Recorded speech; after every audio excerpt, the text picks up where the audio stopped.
కిషన్ రెడ్డికి రేవంత్ రెడ్డికి మధ్య ఉన్న లవ్ ఏంటి?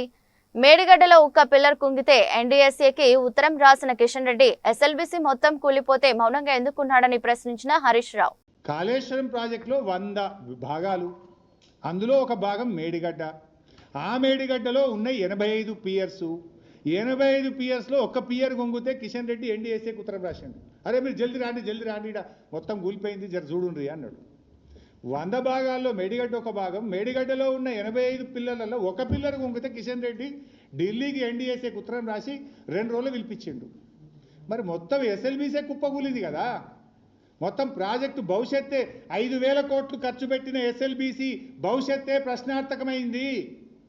ఆ టీ బీమ్ బయటకెళ్ళది, ముంగడికి పోదు, 6 చచ్చిపోయినరు, బతుకులు ఆగమైనాయి, శవాలు కూడా బయటకు రాలేదు. మరి దీని మీద కిషన్ రెడ్డి గారు ఎన్డీఎస్ఏకి ఎందుకో ఉత్తరం రాయడు, ఎన్డీఎస్ఏ ఎందుకో రాదు. ఒక పిల్లర్ గుంగితే 300 వచ్చిండ్రు, కిషన్ రెడ్డి ఉత్తరం రాస్తాడు, 300 వస్తుంది బీజేపీ వాళ్ళు. మరి ఎస్ఎల్బీసీ కుప్పకూలితే 5,000 కోట్ల ఖర్చు పెట్టిన ప్రాజెక్టు ఆగమైపోతే ఎందుకు ఎన్డీఎస్ఏ రాదు, ఎందుకు కిషన్ రెడ్డి గారు ఉత్తరం రాయడు? ఈ బీజేపీకి రేవంత్ రెడ్డికి ఉన్న ఈ ఫెవికాల్ బంధమేంది? ఈ కిషన్ రెడ్డి ఈ రేవంత్ రెడ్డి మధ్యలో ఉన్న ఈ లవ్ ఏంది? ఇది బయటకు సమాధానం చెప్పాలి.